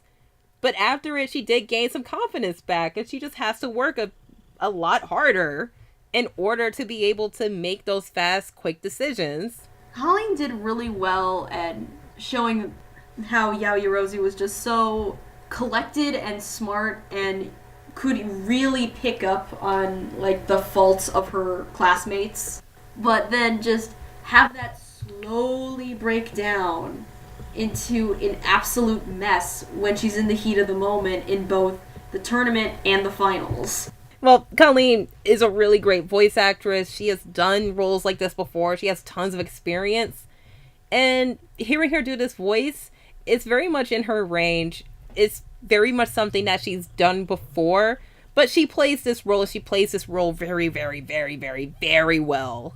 And it's not every day you hear Colleen voice a young lady that sounds like a feminine young lady because she's constantly trapped on the 1000 Sunny, sailing the high seas with her pirate crew. Okay, so main characters. You want to talk about a boy, or you want to talk about the only girl we have left? Let's save our best girl for a little while later. Okay, might as well talk about the kind of quote-unquote lesser boy out of all of these boys. Spotlight time. My son, Ida. Good boy, very good boy. I love you, son. You are the best son. You are the greatest son. I shall love, I shall protect, I shall support. My son. How dare you say he is a lesser boy? He is best boy. No, quote unquote, because he is the best boy. He is my son. But in the term of spotlight, he doesn't have that much of it compared to the rest of these boys. Still such a good boy. He is a very good boy, and I will say nothing wrong about him. Anyway, J. Michael Tatum, best voice actor, my favorite voice actor. We both love him. He is amazing in this role. Is that really? That's all we need to say. What are you expecting more from this shit? Like, it's Tatum. It is fucking. It's J. Michael Tatum. It is J. Michael Tatum. What more do you want from us? I mean, okay, call it typecasting, because Tenya, tall, dark-haired, glasses-kun. What is Tatum best known for playing? I mean, shit. Dude, they dubbed the new Godzilla movie. Guess who Tatum played? Let me guess. Dark-haired glasses boy. Oh, honey. Dark-haired glasses government official. Oh, fancy. Yeah, no. It's like nothing to be said here. It's J. Michael Tatum. Playing J. Michael Tatum. Come on. Tenya is kind of a goofy kid. He has a really strong moral code. He very much has a sense of pride and justice in his family, especially in his brother. And he also can get really fucking pissed off, as we see against his fight with Stain. But you know, he is a good boy, a very good boy, and I love him. And God, Tatum is just like, call it typecasting, but it's goddamn perfect casting. I just love Ida as a character that is so serious at times that he actually looks silly. Let's get to the next boy. Oh God. Okay, second best boy, Todoroki Shoto, voiced by David Matrenga. Peppermint boy! That's rough, buddy. It's Peppermint Zuko. You knew I was going to. You knew I was going to. It is. I was just waiting. Good old Peppermint Zuko. I actually really like this, because, like, at first he just kind of comes off as a cold asshole, you know? True. But, like... Very true. The longer you go into the series, you see that, like, it's really just him being stoic to hide the fact that he has to deal with this bullshit from his family. I love David's performance. I think this is, hands down, without a doubt, one of the best performances in the show. Mm-hmm. Because his performance reflects the maturity of the character, because it grows with the character. Yeah, I get what you're saying, like, because he's mature, but he doesn't need to, like, completely break down in order to make you feel like he is scared about his situation, like, that he hates his fucking dad. You just get, like, those little feelings of, like, he wants to be scared of this shit, but he knows he can't. Yeah, I mean, it's just the way it's written and the way it's performed. Like I said, in season 1, with the way Todoroki carries himself, with the way he speaks, it's like, dude, you are scary. You can easily be a villain. In season 2, when he's picking a fight with Deku, you can tell that he's hiding something. And there's a huge amount of stress and tension behind it. But after he owns his quirk and he finally grows as a person and as a hero, it's just so much more life brought to him in the performance. I mean, God, he has a terrible sense of humor. I love it. He's so sweet. Like I said, this is easily one of the best performances in the show for me personally. I think Dave Matranga does a great job. It's such a good performance because it's holding yourself up while still, like, showing that there's a lot going on behind that stoic face. Get him out of his shitty dad's house. That's what he fucking deserves. Get him away from his fucking father. So, next person, just because I don't want to talk about her before him, so I'm saving her because fuck this guy. Bakugo, or Bakuno, or Trash. No!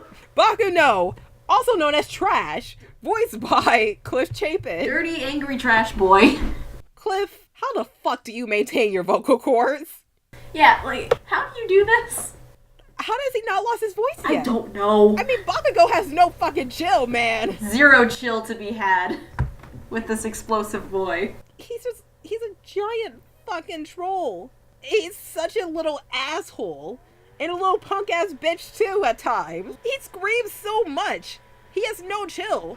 Cliff, how have you not, I don't know, permanently damaged your vocal cords? Even when he's not shrieking, he has no chill. And I don't know how you do that without killing your voice. Oh, God. It's just... I mean, Cliff, you do a great job. His performance is very clearly more than just screaming and being loud and sounding like an asshole, because Bakugo does have his moments. But I am seriously worried about this man's health. Yeah, like, can someone, like, go check on him real quick? Like, make sure he's not dead? Apparently, he's doing fine. I mean, he's in Cardcaptor Sakura this season, which is pretty fucking funny considering who he voices and who voices the main character. But you ready to move on to the best girl? Absolutely. Let's get out of this hell pit. Uraka, voiced by Lucy Christian. Yay, best girl. Very sweet, kind, good girl. Just wants to help her family. Sweet, motivated girl. When she found out that there was gonna be scouts at the tournament, and she got so fired up. Oh my god, that was so funny. And okay, people actually call Uraka a Mary Sue. First of all, how dare you? But that was mostly in season 1, because I'm very sure all of them shut the fuck up by now. After her fight with Bakugo in season 2. After her fight with Bakugo was intimidated. Her fight with that flaming garbage can.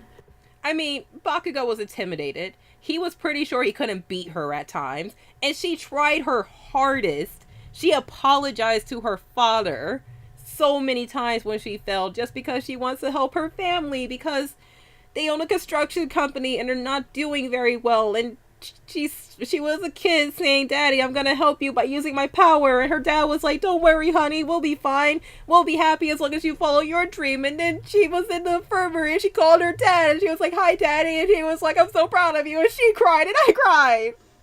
Yeah, that's pretty much it. I'm tearing up right now, actually. Holy fuck. Season 2 has a lot of its highs, but the most emotional part was definitely Uraka's fight and her phone call with her dad. Mm-hmm. Definitely. So, Lucy's performance. Just fucking wow. That episode, when she fought Bakugo and then called her dad. Standing fucking ovation. Exactly. She deserves an award for that scene alone. This character is so chill.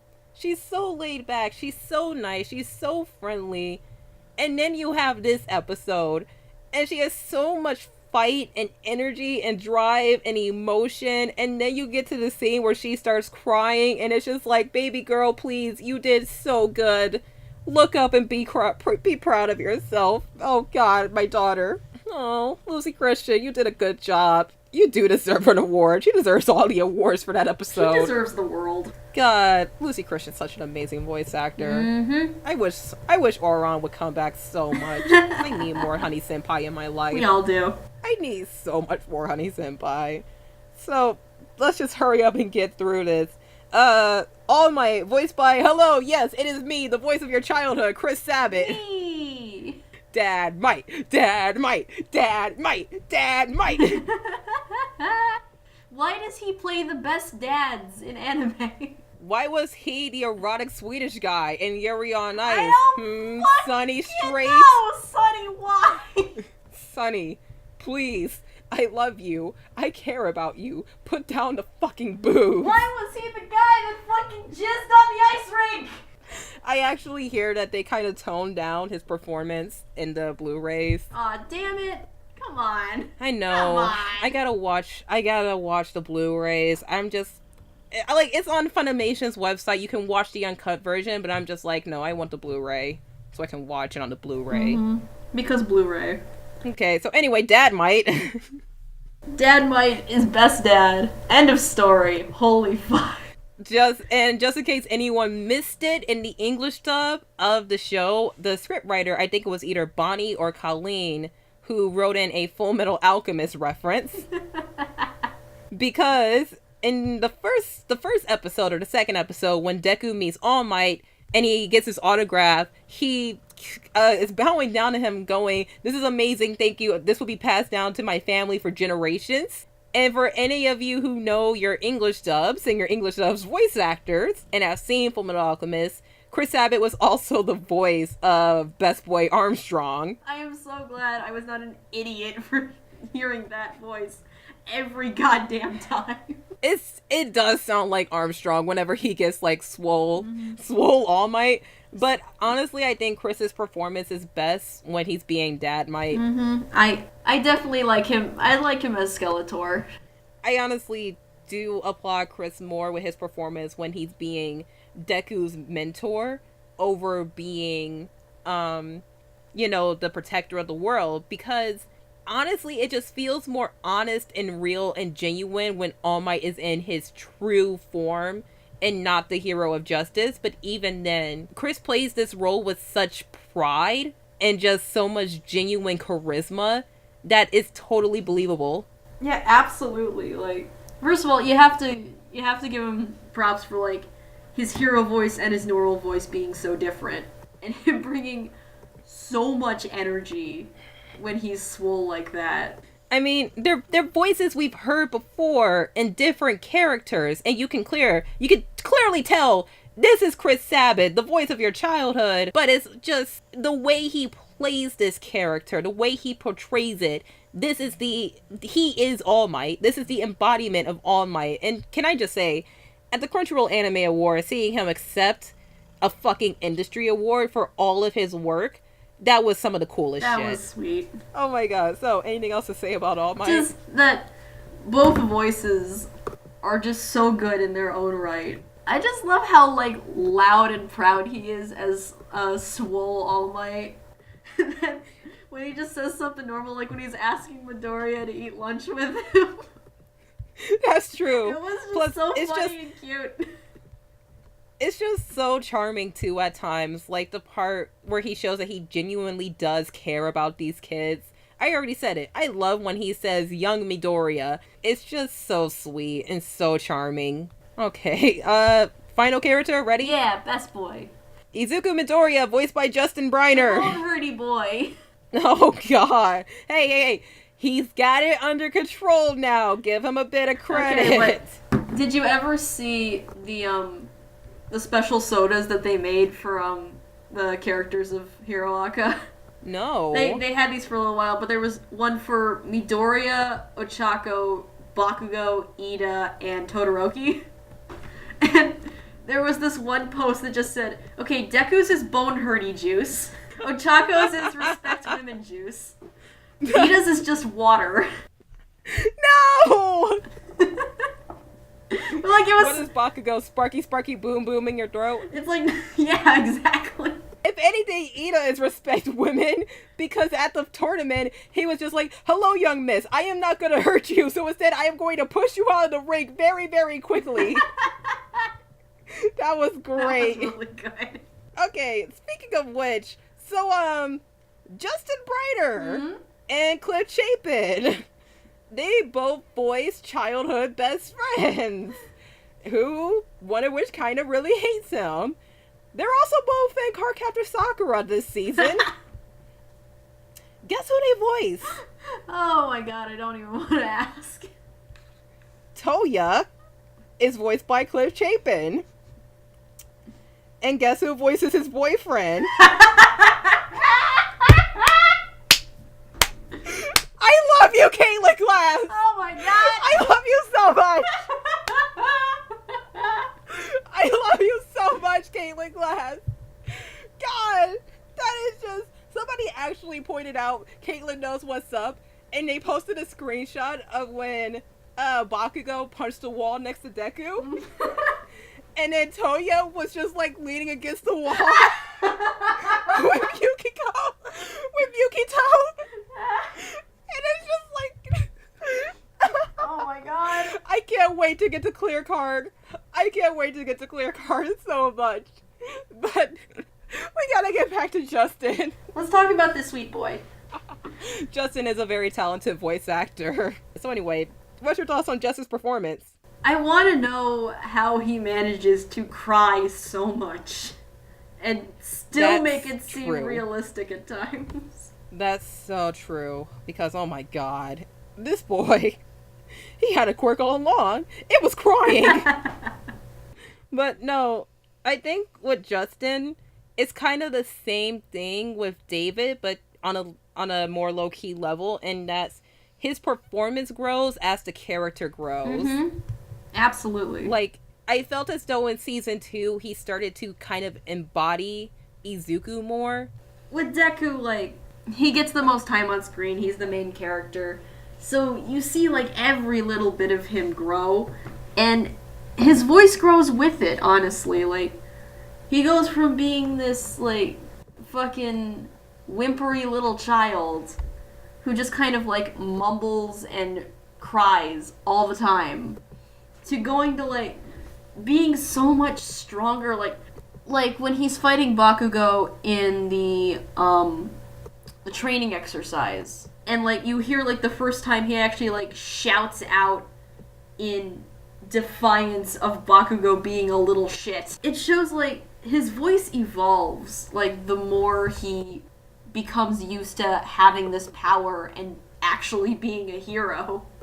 And, like, it's not even, like, all at once, like, with All Might shit, but it's so gradual. Like, I'm gonna love going back when the series is over, like, comparing Season 1 Deku to, like, Season 10 Deku.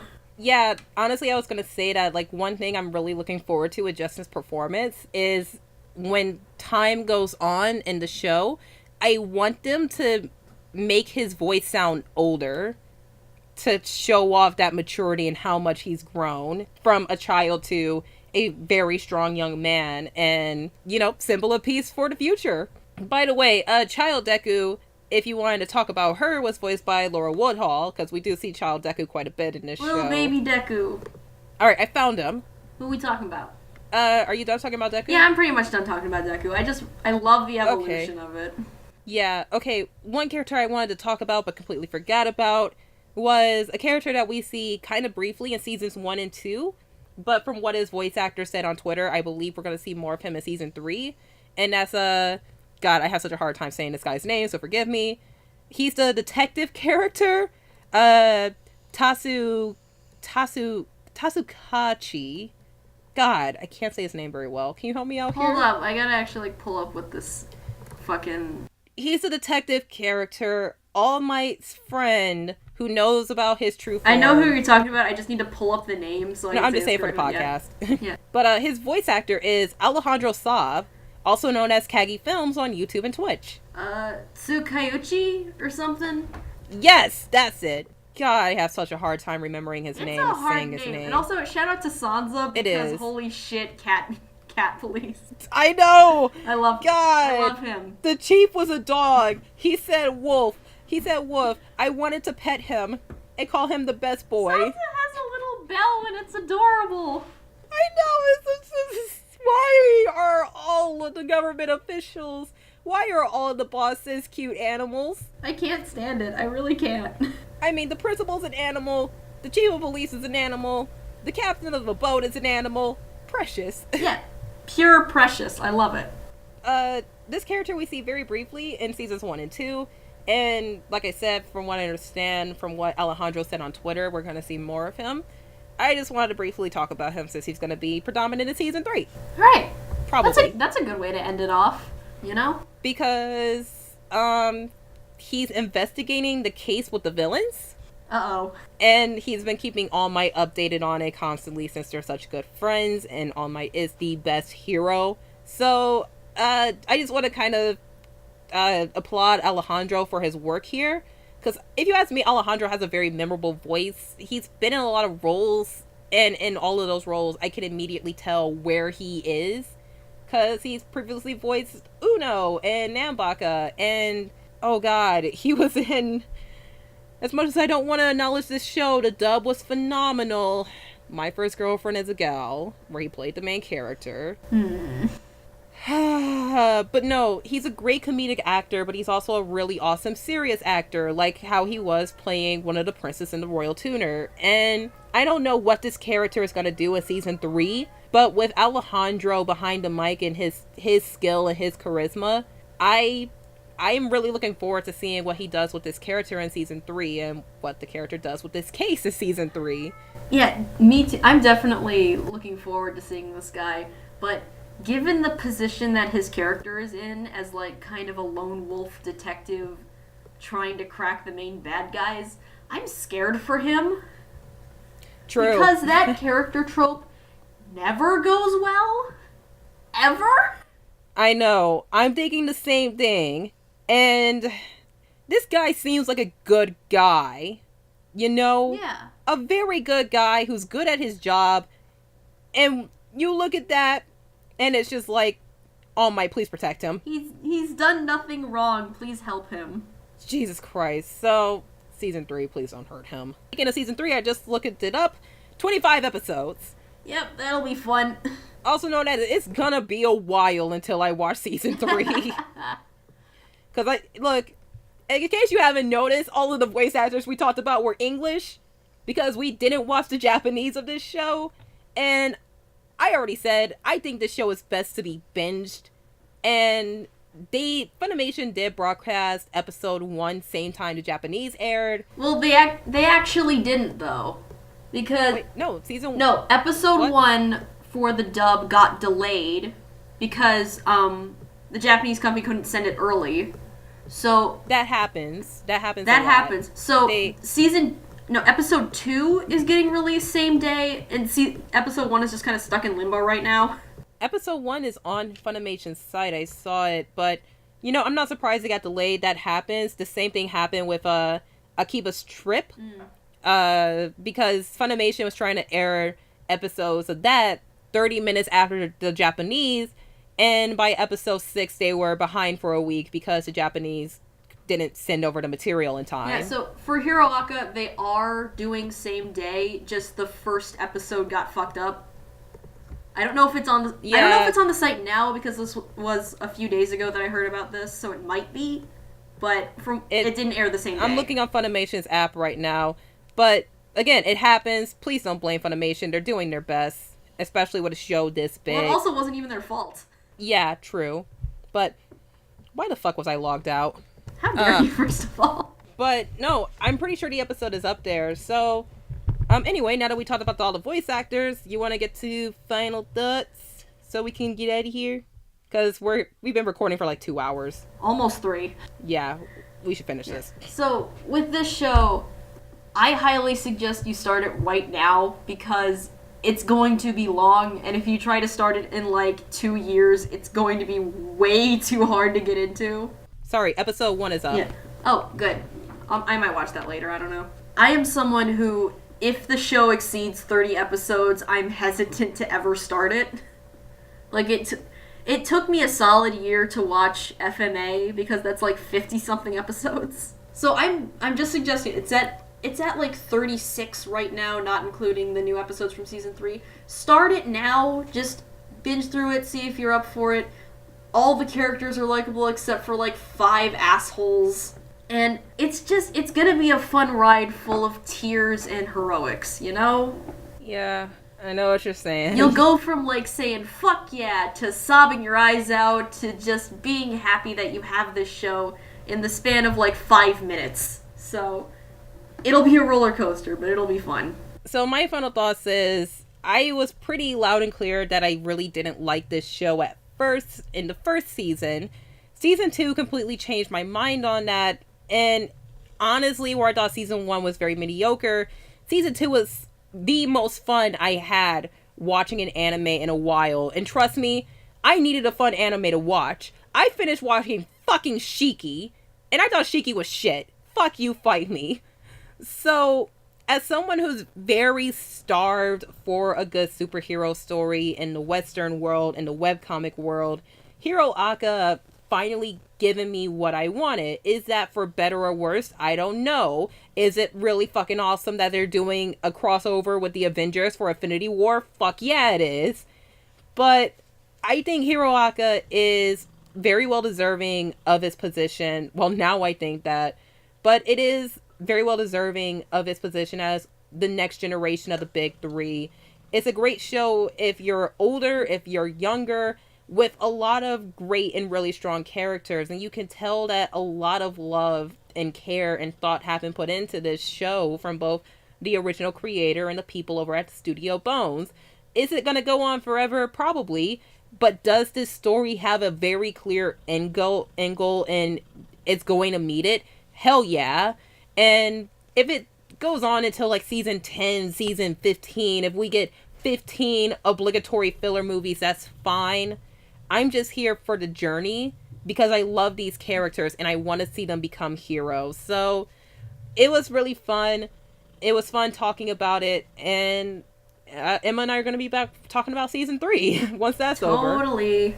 So you want to whore yourself out? Yeah, I got my fucking Tumblr going on. I made a side Tumblr, but it's kind of irrelevant to this actual podcast, so I'm not going to plug it here, but my personal Tumblr, yourbootyisyou@tumblr.com. I post a lot of memes, and I'll probably be posting a lot of Hero Aka memes once I start getting in on this new season. That's it? Yeah, I'm not that big on, like, the Twitters and the such, so you know what? These dang kids with those Twitters and the Snapchats. That's true. I've been an adult for 3 months and I already hate it. I'm gonna whore myself out real quick. So you can follow me on Twitter at callmerens. I recently restarted my Twitch channel, so please follow me there. Help me become an affiliate. Blah. If you like what you hear and you want more, you can subscribe to the YouTube channel. Even though I'm a lazy fuck who hasn't put out a video in over a month, a real video, not an April Fool's fucking bullshit. Sorry about that. Extra links are down there, like my Mal, my Ko-fi that you really shouldn't donate to because I'm a lazy fuck. But if you want to, go ahead. And that's about it. So all of our links are down there. If you would like to watch My Hero Academia, you can watch it in English like we did over on Funimation.com. Unfortunately, you will need a premium subscription in order to watch the whole thing ad-free. and to just get access to the rest of the episodes, but it's well worth it. It's $7 a month, and you get a gigantic ass library of quality English dubs, like the Hero Aka one, and you can watch other shows like not fucking Shiki, cause fuck Shiki. But you can also watch the show and sub on Crunchyroll.com, so please consider supporting the industry. You can also buy the Blu-rays. Season 2 Part 1 recently came out. Season 2 Part 2 should be coming out soon whenever they clean it up for the Blu-ray release. Oh yeah, and I recently learned shit's on Hulu too, but only the first season is dubbed because fuck Hulu. Yeah, Hulu's really late getting anime. Just watch it on Funimation. Yeah. It's worth your money. You have a giant library. Watch it on Funimation if you want to see it in English. Watch it on Crunchyroll if you want to see it in Japanese. So there you go. Go Beyond. Plus